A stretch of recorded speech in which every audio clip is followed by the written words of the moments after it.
சின்ன ஜெபமனு இயேசுவின் நாமத்தினாலே நிற்பேசும் நாங்கள் கேட்கட்டும். கர்த்தருடைய வல்லமையான கரம் எங்கள் மத்தியில் அசைவாடி எங்களை பலப்படுத்தி நீ நாளுக்குரிய கிருபையினாலும் இரக்கங்களினாலும் முடிசூட்டி நடத்தும்படியாக செபிக்கிறேன். கிருபைதாருங்க இயேசு மூலம் செபிக்கிறேன் தாப்பனே.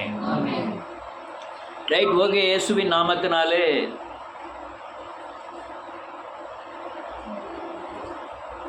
இன்னைக்கு நான் உங்களுக்கு கற்றுத்தரக்கூடிய பாடம் சுய நீதி, தேவ நீதி. நீங்கள் உங்களை என்ன அடுத்தவங்க மதிப்பு கொடுக்கணும்னு நினைக்கிறாங்களோ அதே மதிப்பை நீங்கள் அடுத்தவங்களுக்கு கொடுக்கணும். நீங்கள் எதை செய்யணும்னு மற்றவங்க எதை செய்யணும்னு நினைக்கிறீங்களோ அந்த காரியத்தை நீங்கள் அடுத்தவங்களுக்கு செய்யணும். இந்த தன்மை இல்லைன்னா நீங்கள் சுயத்தில் அமிட்டிருக்கீங்கன்னு அர்த்தம். சுயம் என்றால் என்னென்னா, நான் என்னை அல்லாமல் என்னை தவிர ஒருத்தருக்கு ஒன்றும் தெரியாது, நான் போகிற வழி தான் கரெக்டு, நான் செஞ்சால் தான் சரியாக செய்வேன் அப்படிங்கிற எண்ணங்கள்.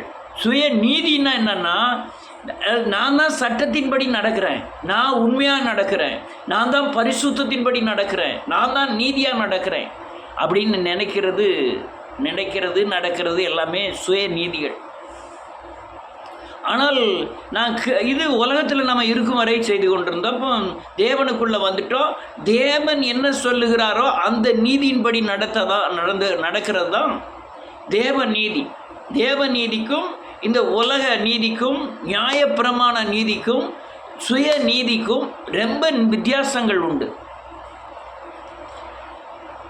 அநேகருக்கு புரியலை, அநேகர் புரிஞ்சாலும் மீறக்கூடிய தன்மையில் இருக்காங்க. என்ன செஞ்சிருவார் கர்த்தர் அப்படிங்கிறதுல இதெல்லாம் மதியினத்தை சேர்ந்தவைகள். தேவன் உணர்த்துகிறார், நான் சொன்ன நீதியில் தான் நீ நடக்கணும் அப்படின்னு சொல்லும்போது, இல்லை எனக்குன்னு நான் ஒரு நீதியை அமைத்து கொள்ளுவேன், அதன்படி தான் நடப்பேன், யாருங்க என்னை கேட்கக்கூடாதுங்கிற மாதிரிலாம் இருந்ததுன்னா அது சரியான வழிமுறைகள் இல்லை, அது காயப்படக்கூடிய ஒரு வழிமுறைகள். அநேகருடைய தன்மைகள் அல்லேலூயா சுயநீதியா, சுயத்தை தன்னுடைய தேவைகளை சார்ந்ததாய் இப்படி தான் இருக்க கண்டிருக்கிறேன். ரொம்ப பேருடைய வாழ்க்கை முறை இப்படி இருக்கதை காண்கிறேன். ஐயா ஒரு ஏழை, ஐயா படிக்காதவன், ஐயா அது பலவீனன், ஐயா அது கிறிஸ்துக்குள்ள வளர்ச்சி இல்லாதவன், அவனையும் சகிச்சு தாங்கி தூக்கிட்டு போகணுங்கிற ஊழியத்தின் தன்மை கூட பெரிய பெரிய ஊழியர்களுக்கு இல்லை. அதெல்லாம் சுயநீதிகள், சுயநீதி, சுய கட்டுப்பாடுகள். இந்த சுயநீதி உடையவர்கள் தேவநீதியின்படி நடக்கிறவர்களையும் கூட தன் சுயநீதியின்படி, நான் சுய சட்டத்தின்படி, சுய அறிவின்படி நடத்த முயற்சிக்கிறார்கள். அறிவினத்திலும் பெரிய அறிவினம். நான் அப்படி சொன்ன மாதிரி, நீ ஒரு ஆளை குற்றவாளியாச்சு இருக்கிற நல்லது, அவனை சீர்படுத்துவதற்காக அதே குற்றத்தை ஒன்னே சொல்லும்போது நீ ஏற்றுக்கூடக்கூடிய பக்குவம் இல்லைன்னா நீ சுயநீதியில் அகப்பட்டிருக்கன்னு அர்த்தம். நம்முடைய பலவீனங்களை குறித்து இன்னொரு ஆள் பலப்படுத்தும்படியாய் அல்லது குற்றவாளியாத்திருக்கும்படியா இல்லை, பலப்படுத்தும்படியாய் அல்லது உங்கள் குற்றங்களினால நீங்கள் செய்கிற தவறுகளினால அடுத்தவர் பாதிக்கப்பட்டால், உங்கள் வாயின் வார்த்தையினால் அடுத்தவர் பாதிக்கப்பட்டால், அல்லது நீங்கள் செய்கிற கிரியைகளின் மூலமாய் அவங்க வாழ்க்கை, அவங்க மனசு, அவங்க ஆத்மா பாதிக்கப்பட்டால், நீ மனஸ்தாபப்படலைன்னா நீ சுயநீதியில் இருக்கன்னு அர்த்தம். சுயநீதி உள்ளவர்களை, சுயமுடையவர்களை, சுயநீதி உடையவர்களை தேவன் பகிரங்கமாய் வெறுக்கிறார். அநேகருடைய தன்மை அப்படிதான். என் பேச்சை எல்லாரும் கேட்கணும்,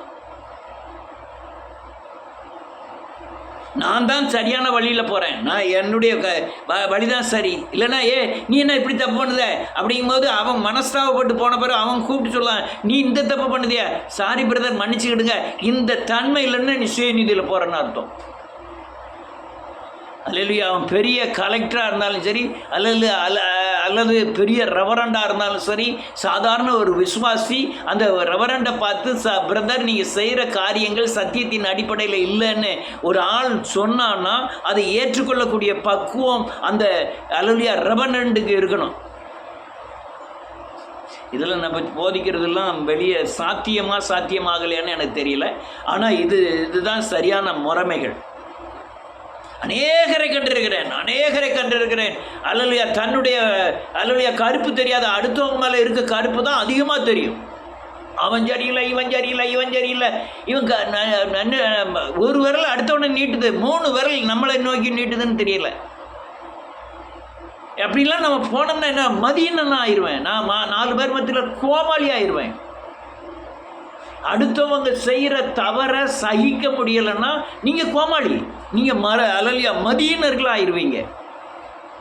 அடுத்தவங்க செய்கிற பாரங்களை நான் செய்கிற தப்பை இயேசு கிறிஸ்து அல்லேலூயா அவர் குற்றமாய் நினைத்திருந்தாருன்னா அவர் சமூகத்தில் நான் நின்றிருக்க முடியாது. அதெல்லாம் மன்னித்து தான் என்னை தேவ சமூகத்தில் அவர் கொண்டு வந்திருக்கிறார். இப்போவும் எனக்கு ஏகப்பட்ட தவறுகள் உண்டு. என்னை ஒவ்வொரு நாளும் கண்டிக்கிறார், போதிக்கிறார். அல்லேலூயா வசனத்தின் அடிப்படையில், உணர்வின் அடிப்படையில் என்னை சீர்படுத்துகிறார். நான் சீராக மாட்டேன்னு சொல்கிறது யார்? சுயநீதி. ஆண்டவரை 1000 தடவை போதித்தாலும் சரி, நான் போகிற மாதிரி தான் போவேன், நீங்கள் என்னமே சொல்லிட்டு போங்கன்னு நினைக்கிறது பூராமே சுயநீதிகள். இன்னும் சொல்ல போனால்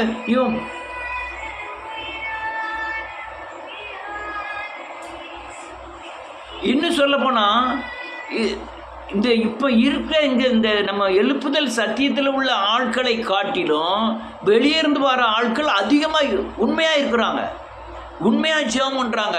ஏன்னு கேட்டால் நான் சுயநீதியில் மாட்டிட்டாங்களோன்னு நினைக்கிறேன். அநேகருடைய சாட்சி, அநேகருடைய ஜெபங்கள் உண்மைத்தன்மையோடு, கருத்தன்மையோடு, அல்லேலூயா தெளிவான பொருளோடு இருக்கிறது. நான் 34 வருஷம் ஓடிக்கிட்டு இருக்கேன். 34 வருஷம் ஓடினாலும் நான் இந்த அளவுக்கு தாழ்மையாக இருக்க காரணம் என்னுடைய சுயநீதி அல்ல, தேவநீதி. 34 வருஷம் ஓடனுடைய தன்மையே வேறு மாதிரி இருக்கும். நீங்கள் அவங்ககிட்ட பழகினாலே, பேசினாலே, அவங்கள்ட்ட நடந்தாலே எல்லாமே வித்தியாசமாக இருக்கும். ஒரு விசுவாசி கூட ஐக்கியமே பட மாட்டாங்க 34 வருஷம் ஒரு மனுஷன் தேவனுக்குள்ளே ஓடிட்டான்னா. நான் மேன்மைக்காக சொல்லலை, அநேக சத்தியம் அனைவருக்கு புரியலை. காரணம் அந்த அளவுக்கு நான் போதித்தாலும் என்னை ஒரு நாள் நான் மேன்மையாக நினைத்ததில்லை. மேன்மையாக நினச்சோம்னா அடுத்த உள்ள சத்தியங்கள் எனக்கு கிடைக்காம போயிருங்கிறது தான் உண்மை. அது பல தடவை சொல்லியிருக்கேன், இப்பவும் சொல்கிறேன். உங்களுக்கு என்ன தெரிஞ்சிருக்கிறத விட தெரியாமல் இருக்கிறது அதிகங்கிறத நீங்கள் உணரணும்.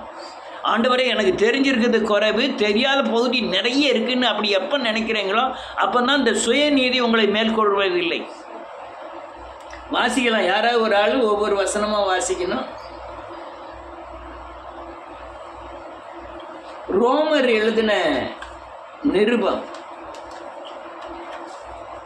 10வது அதிகாரம்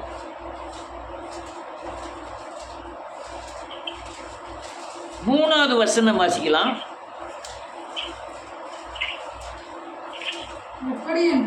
எப்படி என்றால் தேவ நீதியை அறியாமல் சுயநீதியை நிலைநிறுத்த தேடுகிறபடியால் ஆமென். என்ன எழுதிருக்கு பார்த்தீங்களா? நான் என்னுடைய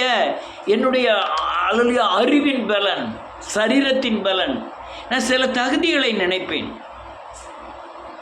ஒரு ஆள் என்கிட்ட பேசிகிட்டே இருக்காங்க, வீட்டில் உள்ள காரியங்களை அவங்க பல லட்சங்களுக்கு அதிபதி, என்னை விட பயங்கரமாக படித்தவர்கள். நான் 10ஆம் கிளாஸ் ஃபெயில். நான் இந்த வார்த்தை எங்கெல்லாமோ போகுது, போனதை பற்றி எனக்கு தெரிஞ்ச பற்றி, மற்ற எல்லாருக்கும் தெரிஞ்ச பற்றியெல்லாம் எனக்கு ஒன்றும் பிரச்சனை கிடையாது. என்னை விட படிப்பில் கூடினவங்க, பணத்தில் கூடினவங்க, அழகில் கூடினவங்க, பேச்சுத்தன்மையுடையவர்கள், இவ்வளவு உள்ளவங்க அவங்க காரியத்தெல்லாம் என்கிட்ட சொல்லும்போது நான் மேன்மை என்னைக்கு அடைஞ்சனோ என்னுடைய சுயநீதி, அது தேவனுடைய ஆலோசனையாகிய தேவ நீதி எனக்கு மட்டுப்பட்டுரும். நான் அந்த ஆள்கிட்ட கூப்பிட்டு சொன்னேன், நான் படிக்கலையா அப்படின்னு. நான் ரொம்ப படிக்கல, 10ஆம் கிளாஸ் மாத்திரம். பைபிள் எவ்வளோ படிக்கணுமா, படிக்கிறதுக்கு அறிவு வேணுமா அந்த அளவுக்கு தான் படிச்சிருக்கேன் அப்படின்ட்டு. அவங்க இந்த இங்கிலீஷ் எல்லாம் சேர்த்து பேசுகிறாங்க. அந்த பரீட்சை எழுத போகிறேன், இந்த பரீட்சை, எனக்கு ஒன்றுமே தெரியல. எனக்கு உள்ளே இருக்கிற இயேசு கிறிஸ்துவின் தன்மை என்னை பெரியவனாக்கும். அதுதான் அந்த படிப்பினால் வர்ற ஞானத்தை காட்டிலும், உலகத்தின் மேன்மையை காட்டிலும், அல்லேலூயா தேவனை அறிகிற அறிவின் மேன்மை உயர்ந்தது. அதான் அவன் சொல்கிறான். நீங்கள் பிலிப்பியர் 3வது அதிகாரத்தில் வாசி பார்த்தீங்கன்னா, அவ்வளத்தின் நஷ்டமும் குப்பையுமா எண்ணுகிறேன் அறிவின் அறிகிற மேன்மைக்காக. அதனால் நன்றியோடு கூட இந்த அல்லலியா இந்த காரியங்களில் நீங்கள் தெளிவாக இருக்கணும். அதாவது என்ன காரியம்? உங்களை சிறுமைப்படுத்தும் பொழுது அதை தாங்கிக் கொள்ளக்கூடிய பலமும், உங்களை உயர்த்தும் போது அதை பேலன்ஸ் பண்ணக்கூடிய தன்மையும் உங்களுக்குள்ள பெருகி இருக்க வேண்டும்.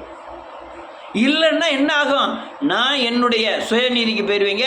தேவ நீதியாகிய விசுவாசத்தின் பலன் உங்களுக்குள்ள வராது. அது அக்கிரமம் பாவம்னு வேதம் சொல்லுது. அந்த அக்கிரமம் பாவமும் விசுவாசத்தினிலிருந்து உங்களை தூரப்படுத்தும். தேவ நீதி வேணும்னா அக்கிரமமும் பாவமும் மன்னிக்கப்பட்டு விசுவாசத்தில் பலப்பட வேண்டும். அப்பதான் தேவ நீதியை அடைய முடியும். அல்லேலூயா. பல காரியங்களை நான் தேவநீதியோடு ஒப்பிட்டு பார்க்குறேன்.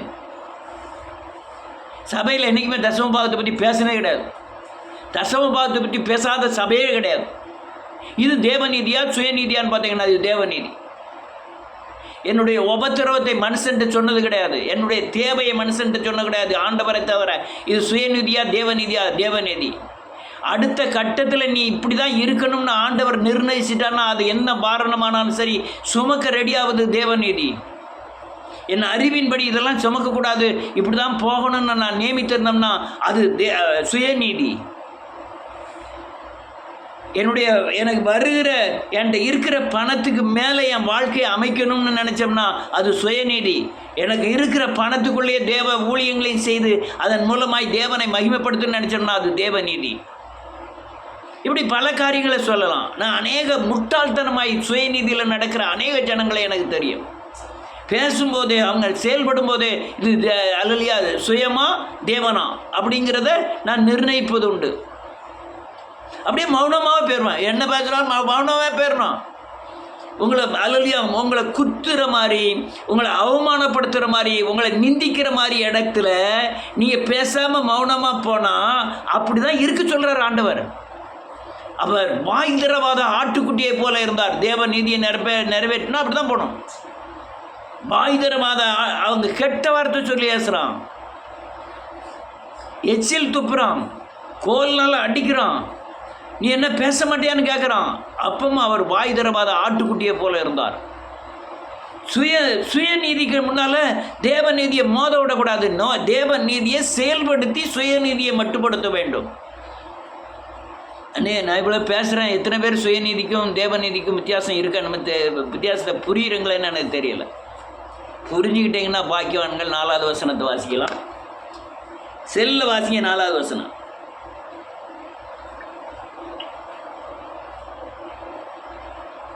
என்ன மூடி வச்சுட்டா? விசுவாசிக்கிறவனுக்கும் ஆமீன்.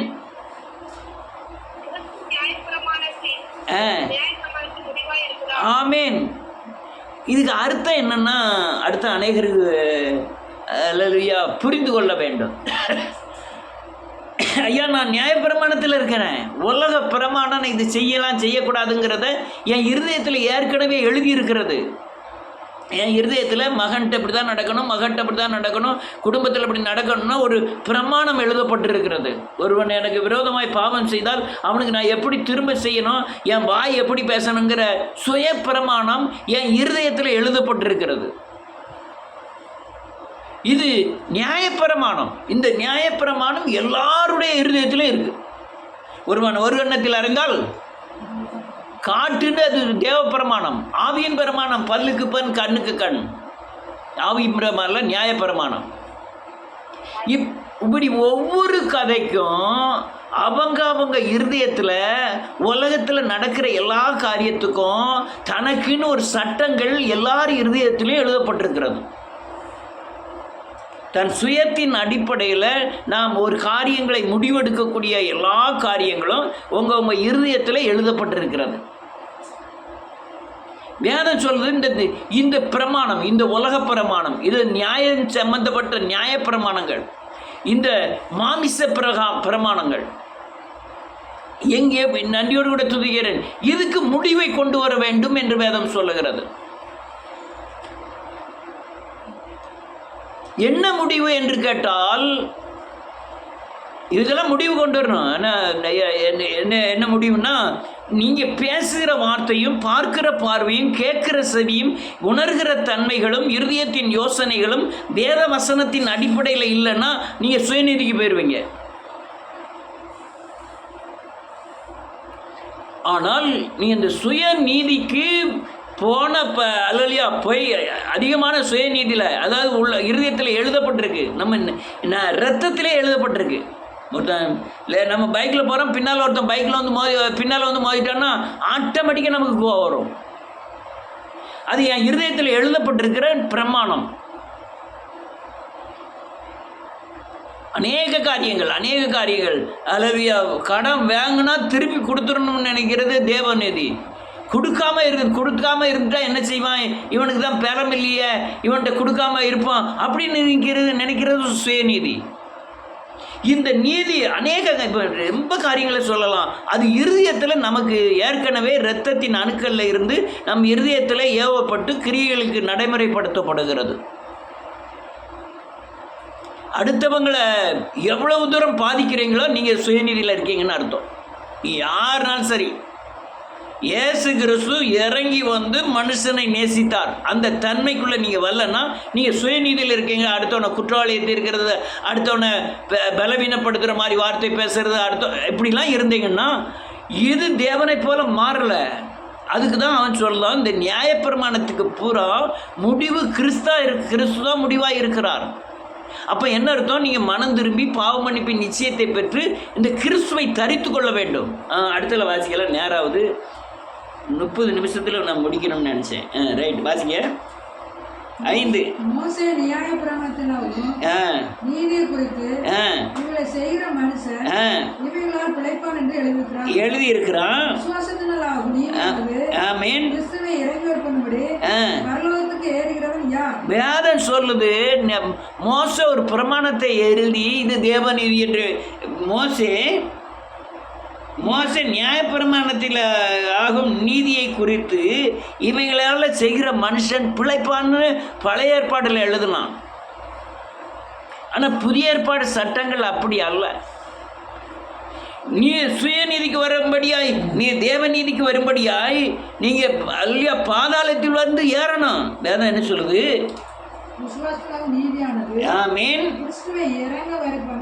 கிறிஸ்துவை இறங்கி வர பண்ணும்படி யாருகிறவன் யார்? அடுத்தல பண்ணும்படி என்று சொல்லாதிருப்பாயாக என்று சொல்லுகிறதுமன்றி ஆமேன் வாயிலும் சொல்லுகிறது. வார்த்தையை இறங்கி வர அல்லா பரலோகத்திலேருந்து இறங்கி வர பண்ணதுக்கு யாரால முடியும்? அப்படி நீங்கள் இப்போ அல்லா ஜெபம் பண்ணி உங்கள் சுயநீதியை சிலுவையில் அறைந்து கிறிஸ்துவின் மூலமாய் நீங்கள் இறங்கி வர பண்ணினீங்கன்னா நீங்கள் தேவ நீதிக்குள்ளே கடந்து போவீங்க. இதில் தான் ரொம்ப கிறிஸ்துவர்கள் அடிபட்டு போகிறாங்க. சுயநீதியிலே சுயத்தை உடைக்காம நீங்கள் அல்லா மாம்சத்துக்குரியவர்கள். என்னைக்கு சுயத்தை உடைக்கிறோமோ அப்போ தான் ஆவிக்குரியவர்களாய் மாற முடியும். இன்னொரு வசனத்தை வாசிம் நேரம். அதே ரோமரில் 1 அதிகாரம் 16-17.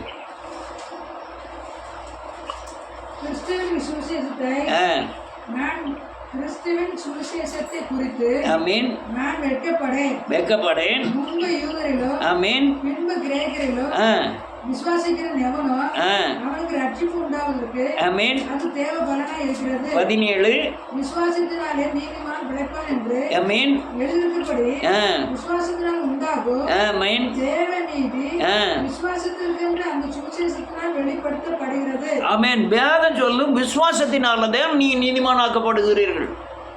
நீங்கள் சுயநீதியை உடைத்து தேவனுடைய சட்டங்களுக்கு, தேவனுடைய ஆலோசனைகளுக்கு, தேவனுடைய வழிமுறைகளுக்கு உங்கள் ஆவியாத்மா சரீரத்தை நீங்கள் அர்ப்பணித்தால் தேவநீதியாக இருப்பீர்கள்.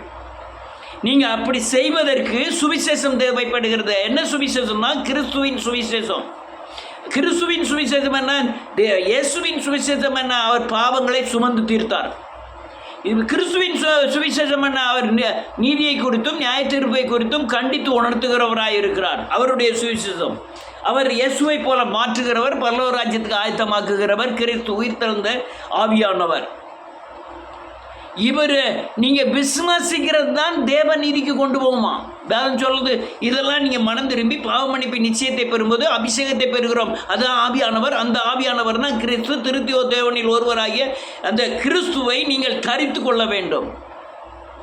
இந்த கிறிஸ்து தான் உங்களுக்குள்ளே இருந்து உங்கள் பழைய மனுஷனை சிலுவையில் அறைய செய்து புதிய மனிதனாகிய இயேசுவை தரித்து கொள்ள செய்கிற ஆவியானவர். நீ அனைவர் புதுசாக கேட்கும்போது இவர் என்ன 3 தேவனையும் பிரிக்காருன்னு சொல்லுவாங்க. நீங்கள் சொல்லுங்கள், திருத்துவ தேவனுக்கு அல்லுடைய அடையாளத்தை சொல்லுங்கள், திருத்துவ தேவனுக்கு அல்லுடைய விளக்கத்தை சொல்லுங்கள். இதுதான் விளக்கம். கிறிஸ்துவின் சுவிசேஷம் என்றால் என்னன்னா கிறிஸ்துவனுடைய நற்செய்தி. இயேசுவின் சுவிசேஷம் என்றால் என்னன்னா இயேசுவனுடைய நற்செய்தி. இயேசுடைய நற்செய்தி என்ன? அவர் பாவங்களுக்காய் பூமியில் இறங்கி வந்து அல்லது மனுகுலத்தின் பாவங்களை சுமந்து கல்வாரி சிலுவையில் தீர்த்தார், தண்டனையை ஏற்றுக்கொண்டார், சாபங்களை சிலுவையில் அறைந்தார், பிசாசின் தலை நசுக்கினார், நம்மை விடுதலை ஆக்கினார்.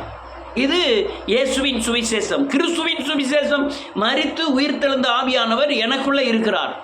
அவர் சகல சத்தியத்திற்குள்ளும் என்னை நடத்துகிறார். பாவத்தை குறித்தும் நீதியை குறித்தும் நியாய தீர்ப்பை குறித்தும் கண்டித்து உணர்த்தி என்னை இயேசுவை போல மாற்றி பரலோக ராஜ்யத்துக்கு ஆயத்தமாக்குகிறார். இந்த காரியம் கிறிஸ்துவின் சுவிசேஷம். இது வந்தாதான் நீங்கள் சுயநீதியிலிருந்து தேவநீதிக்கு வர முடியும். இல்லைன்னா அடுத்தவங்களை குற்றம் சொல்லிகிட்டே இருப்பீங்க, அவன் சரியில்லை இவன் சரியில்லைன்னு சொல்லிகிட்டே இருப்பீங்க. இல்லை அறிவுபூர்வமாக பேசிகிட்டு இருப்பீங்க. சத்தியத்தின் தன்மை தெரியாது. அறிவுபூர்வமாக நான் செய்கிறதான் சரி, நீ செய்கிறது சரியில்லை, 10 மணி நேரம் ஜெபம் பண்ணணுமாக்கும், நீ வேத வசனத்தை முழங்காலில் நின்று வாசிக்கணுமாக்கும், நீ 40 நாள் உபவாசம் இருக்கணுமா, இதெல்லாம் பேசிக்கிட்டு இருப்பாங்க. இது நம்ம பார்க்கறதுக்குன்னா பக்தியின் தெரியலாம். ஆனால் அவங்க சுயத்தின் தன்மையை வெளிப்படுத்துகிறார்கள். சுயத்தின் தன்மையை வெளிப்படுத்துகிறார்கள். நிறைய இருக்கு கதைகள், காரியங்கள். இந்த சுய நீதிக்கு நீங்கள் சிலுவையில் அறையப்பட வேண்டும். நீங்கள் பிசாசிலே பெரிய பிசாசு இந்த சுயநீதி பிசாசு தான். இவங்க அந்திகிறிஸ்துவை ஜெயிப்பதில்லை. இவங்க அந்திகிறிஸ்துவெல்லாம் ஜெயிக்க முடியாது. இல்லையா? இந்த சத்தியத்தை பூரா கேட்பாங்க, ஆனால் பேச பூரா மாமிசமாக பேசிகிட்டு இருப்பாங்க. சத்தியத்தை பூரா அங்கே பேசுவாங்க, அறிவின் அடிப்படையில் கிறிஸ்துவத்தை பேசிக்கிட்டு இருப்பாங்க. கிறிஸ்துவத்தை அறிவின் அடிப்படையிலாம் செல்லாது. நான் அப்படி சொன்னேன், என்னையோட படிப்பில் கூடினவங்களாம் என்கிட்ட வந்து ஆலோசனை கேட்குறார்கள், என்னை செபிக்க சொல்லுகிறார்கள், ஆவிக்குரிய தன்மையை கேட்குறார்கள். அதனால் நான் மேன்மை இல்லை. ஆனால் இது சுயநீதி, இது தேவநீதி. தேவநீதியை சரியானபடி போதிக்கிறதுக்கு நீ உருவாக்கப்பட்டிருக்க வேண்டும். கிறிஸ்துவ நீதியை தரித்து கொள்ளலைன்னா சுயநீதி. அடுத்தல 100 வசனத்தை வாசிப்போம். அதே ரோமர் 3வது அதிகாரம் 20வது வசனத்திலிருந்து வாசிக்கலாம். செல்ல யாராவது வாசிக்கலாம். ரோமர் 3வது அதிகாரம் 20வது வசனத்திலிருந்து.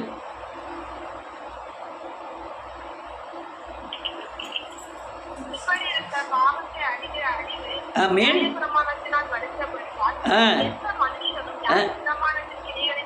ஆமென். ஒரு நிமிஷம், இது என்ன எழுதியிருக்கு? உன் சுய நீதியினால் அல்லது சுய அறிவினால் அல்லது சுய கிரியைகளினால் நீ ஒரு நாள் நீதிமானாக்கப்படுவதில்லை. இது நியாயப்பிரமாணமும் நீங்கள் சுய புத்தியும் ஒன்று. நீங்கள் முற்றுப்புள்ளி வைக்கிற இடம் சிலுவை. இதனால் நீங்கள் அது எவ்வளவுதான் அல்லையா அறிவு சொன்னாலும், எவ்வளவுதான் பிரசங்கித்தாலும், எவ்வளவுதான் வசனங்களை போதித்தாலும், நீங்கள் சுயத்தின் அடிப்படையில் இருந்தீங்கன்னா அவ்வளவும் அல்லையா சுய நீதிக்கு உட்பட்டது, சுயத்திற்கு உட்பட்டது, தன்னை உயர்த்துவதற்கு உட்பட்டது. நீ ஒரு நாள் நீதிமான் ஆகிறதில்லை. அடுத்த லைன் எழுதியிருக்கு,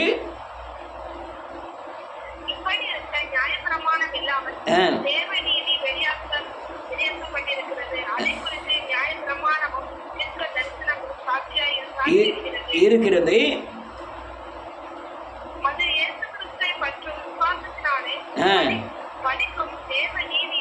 நீதியே போதும், நீதியே போதும், நீதியும் இல்லை, நீதியே. வேதம் என்ன சொல்லுதுன்னா, நியாயப்பிரமாணத்தில் தேவநீதியால் நியாயப்பிரமாணம் இல்லாமல் தேவ நீதி வெளியாக்கப்பட்டிருக்கிறது. 22வது வசனம், கிறிஸ்துவை பற்றும் இயேசு கிறிஸ்துவை பற்றும் விசுவாசத்தினால் பலிக்கும் தேவநீதியே. நீங்க உயிர்த்தெழுந்த கிறிஸ்துவை பற்றுகிற விசுவாசம் இருந்தால் மட்டும்தான் நீங்க தேவநீதி. அவர் புதுப்பிக்கிறவர். அநேகர் மனம் திரும்பாம, அநேகர் பாவ மன்னிப்பு நிச்சயத்தை பெறாம, நீங்க ஆவியானுடைய ஆலோசனைகளுக்கு உட்பட்டு வாழ்க்கையை நடத்தாம நீங்க தேவநீதிக்குள்ள வர முடியாது.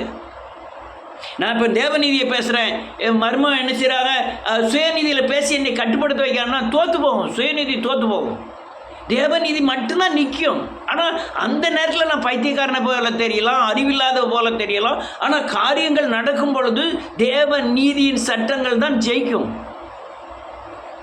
பிசாசு எங்கேயும் நிற்க முடியாது. சுயநீதிக்கு வர்றவங்க பூராமே பிசாசின் தன்மைகள் தான். அநேகருக்கு என்ன காரியம்னே புரிய மாட்டேங்குது. இயேசுவின் நாமத்தினால் இப்படி இப்படி செய்யணும், இப்படி இப்படி, அதுவே புரிய மாட்டேங்குது. நீ என்ன நினச்சாலும் சரி, 34 வருஷம் ஊழியம், 30 வருஷத்துக்கு மேலே ஊழியம் செய்கிறேன். ஆனால் எந்த ஆலோசனையும் தேவ ஆவியானவரிடத்திலிருந்து பெறாதபடி மனுஷன்றிருந்து பெற்றதே இல்லை. அப்படி பெற்ற எந்த ஒரு ஆலோசனையும் தோற்றதே இல்லை. ஆனால் பார்க்கிற பார்வைக்கு பைத்தியமாகவும் இழப்பாகவும் அவமானமாகவும் இல்லாது போலும் காணப்பட்டது. ஆனால் முடிவோ மனுஷன் அறிந்திராத ஜெயமாக இருந்தது. தேவ நீதி. அடுத்தால என்ன எழுதிருக்கு? 23.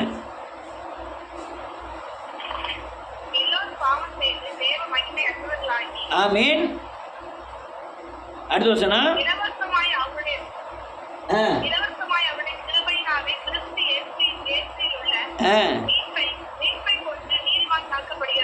அவன் போதும். தியானம் தெளிவாக சொல்லுகிறது. எல்லாரும் 24 வருஷம் இலவசமாய் அவருடைய கிருபையினாலே கிறிஸ்து இயேசுவில் உள்ள மீட்பை கொண்டு நீதிமான்களாக்கப்படுகிறார்கள். நீங்கள் நல்ல மனம் திரும்புகிறீங்க, ஆனால் இயேசுவின் சாயலுக்கொப்பாய் மாறாதவரை நீதிமானாக்கப்படுவதில்லை. நான் அனைவருடைய மனம் திரும்புதலை விரும்புகிறதே இல்லை. யான்னு கேட்டால், மனம் திரும்பினா மர்மமாக வேண்டும். மனம் திரும்பினா இயேசுவை போல மாறி இருக்கணும். இல்லைன்னா உங்கள் மனம் திரும்புதல் நடிப்பு. உங்களை குறித்து உலகம் சாட்சி சொல்லணும். இவன் இப்படி இருந்தால் இப்படி இருக்கான், இவன் அன்னைக்கு இப்படி இருந்தால் இன்னைக்கு இப்படி இருக்கான். இன்னைக்கு இயேசுவை போல மாறி இருக்கிறதுக்கு உண்டான அடையாளங்கள் மக்கள் வாயிலிருந்து பேசிக்கிட்டே இருக்கணும். நான் நேற்று இருந்த மாதிரி தானே இன்னைக்கு இருக்கேன். நீ அல்லையா விடுதலை ஆகலை. தேவநீதி வல்லன்னா என்னையாகும்? ஆவியானுடைய ஆலோசனை கிடைக்காது. அந்த தேவநீதி வல்லன்னா என்னாகும்? இந்த உலகத்தில் சத்தியத்தின் பாதைகள் மறைக்கப்படும். என்ன செய்யணுங்கிறது தெரியாது. நான் அநேக காரியங்களை அல்லது விசுவாசத்தின் அடிப்படையில், எண்ணங்களில் தோன்றுகிற காரியங்களை அப்படியே அறிக்கையின் அடிப்படையில் பேசிக்கிட்டே இருப்பேன். அநேக காரியங்கள். ஆனால் நம்ம உடனே எல்லாம் இது பண்ணிட முடியாது. உடனே நம்ம அறிக்கை செய்கிறோம். இந்த இருதயத்தில் வைக்கிற காரியங்களை அறிக்கை செய்கிறப்போ நாம் பாளையங்கோட்டையில் போய் இருந்துடலாம் அப்படின்னு நான் என் இருதயத்தில் ஏவப்பட்டதுன்னு வச்சுக்கிடுவோம். நான் அறிக்கை செய்யணும். அறிக்கை செய்துட்டு அது உடனே அந்த ஸ்டெப் எடுக்கக்கூடாது. திரும்ப அதுக்காக ஜோம் பண்ணிக்கிட்டே இருக்கோம். கர்த்தர் வழிகளை திறப்பார்.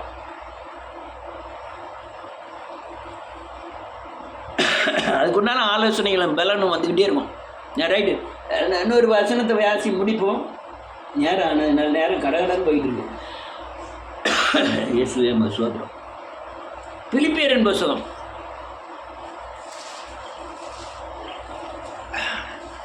எப்போ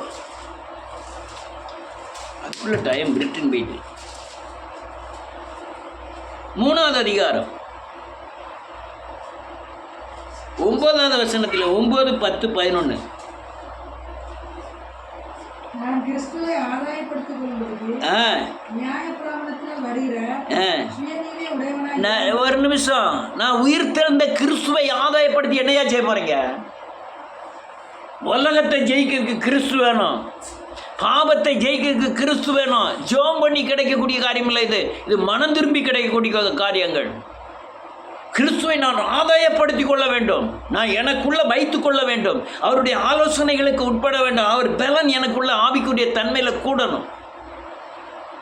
அது வேற சொல்றது, நான் கிறிஸ்துவை ஆதாயப்படுத்தி கொள்ளும்படி படிக்கும். நியாய பிரமாணத்தினால் வருகிற சுயநீதியை உடையவனாயிராமல் கிறிஸ்துவை பற்றும் விசுவாசத்தினால் வருகிறதும் விசுவாசம் மூலமாய் தேவனால் உண்டாயிருக்கிறமான நீதியை உடையவனாயிருந்து கிறிஸ்துவுக்குள் இருக்கிறேன் என்று காணப்பட வேண்டும்.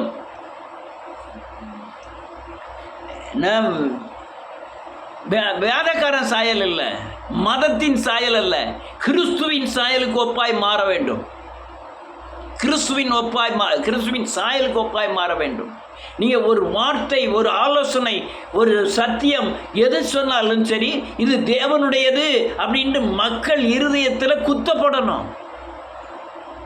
நீங்கள் அந்த தேவ நீதியின்படி நடந்திருந்தீங்கன்னா நீங்கள் பேசுகிற வார்த்தை அநேக இருதயத்தை உடைச்சிரும். இந்த இப்போ எழுப்புதல் வரும்போது எல்லார் மத்தியிலும் எது கிரியை செய்யும்னா, இந்த தேவ நீதியின்படி நடந்து அந்த வார்த்தை கிறிஸ்துவின் மூலமாய் வெளிவருகிற சாதாரண ஒரு வார்த்தை அவங்க இருதயத்தில் உடைச்சிரும்.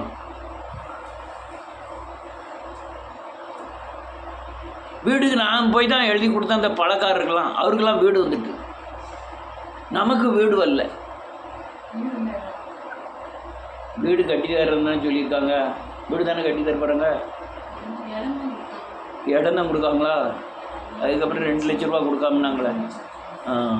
அது மேல் கொண்டு நம்ம போடணும்.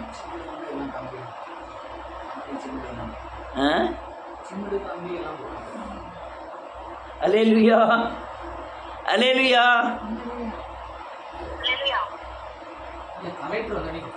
ரைட்டு, ஒரு நிமிஷம், அது வேற ஒரு காரியம் சொல்ல நினச்சா வேண்டாம்.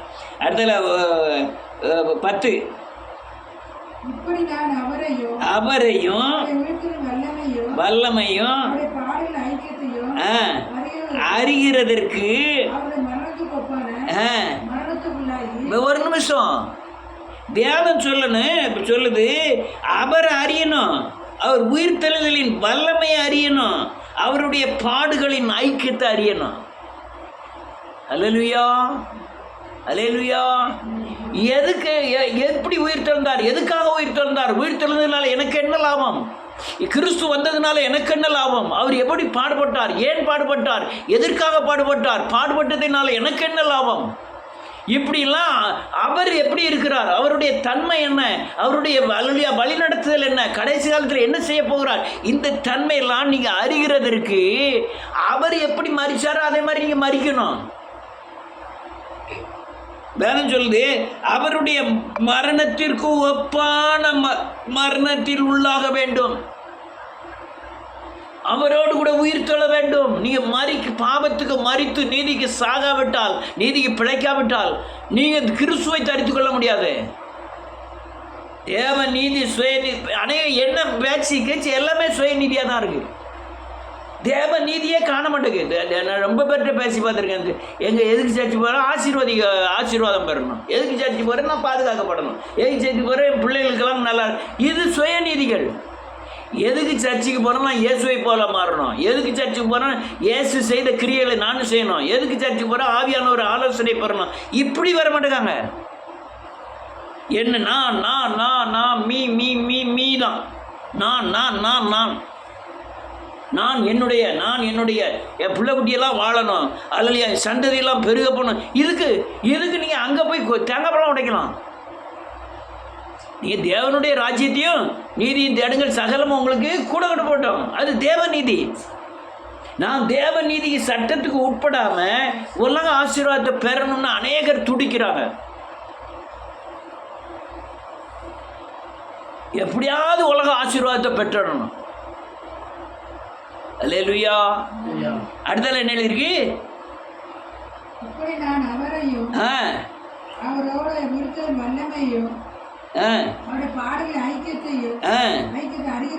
அறிகிறதற்கும்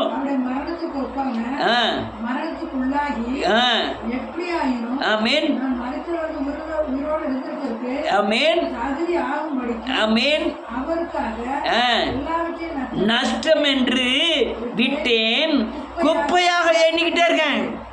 எல்லாத்தையும் குப்பையும் நஷ்டமா எண்ணிக்கொண்டு இருக்கிறேன். அல்லேலூயா. எல்லாம் நஷ்டம், குப்பை. ஐயா வீடு கிடைக்கல போயா, நான் எவன்டி போய் கெஞ்சிக்கிட்டு இருக்க போகிறதில்ல. எனக்கு வீடு வேணும், எனக்கு சாப்பாடு வேணும், என் பிள்ளைகளை பாதுகாக்கணுங்கிறத தேவனுக்கு தெரியும். நான் தேவனுடைய வேலைகளை செய்வேன், அவர் என் தேவைகளை எல்லாம் பூர்த்தி செய்வார். யார் நினைக்கா திரைக்கடல் ஓடியும் திரவியம் தேடுன்னா சென்னையில் போயாவது என்னையாவது போய் 500 சம்பாத்தியம் பண்ணலாம் தான் போடணும். அல்ல இல்லையா? முதல்ல ராஜ்யத்தையும் தேடி நீதியும் தேடினா சகலமும் கொடுக்கும். அதாவது காயினுக்கு என்ன தண்டனை தெரியுமா? நீ அலைந்து திரிகிறவனா இருப்பாய். தேவனுடைய ஆசீர்வாதம் என்ன தெரியுமா? 2 மீன் 5 அப்பா 5000 பேர் பங்கிட்டார். இது ஆசீர்வாதம். நீ ஓடிக்கிட்டே இருக்கணும். பைனாக்கு வயிற்ற கழுவதுக்கு ஓடிக்கிட்டே இருக்கணும். நீ தேவன் பக்கம் வந்தனா இருக்கிற இருந்தே வச்சே நீ அழகா சமாளிக்கலாம். அல்லேலூயா. யார் நம்புதா தேவ நீதியை? யார் நம்புதா சுய நீதி தான். அல்லேலூயா. சுய நீதி தான். அடுத்தால இன்னொரு வசனத்தை வாசி முடிக்கிறேன். எபிரேயரின் புஸ்தகம் 8வது அதிகாரம் 10, 11, 12. அந்த நாட்களுக்கு பின்பு செல்லு யாராவது வாசிக்கிட்டு செல்லு யாராவது வாசிக்கலாம்.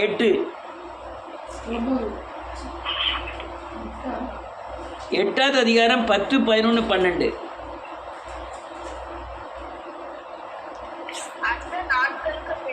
ஆமென். உடன்படிக்கையாவது வைத்து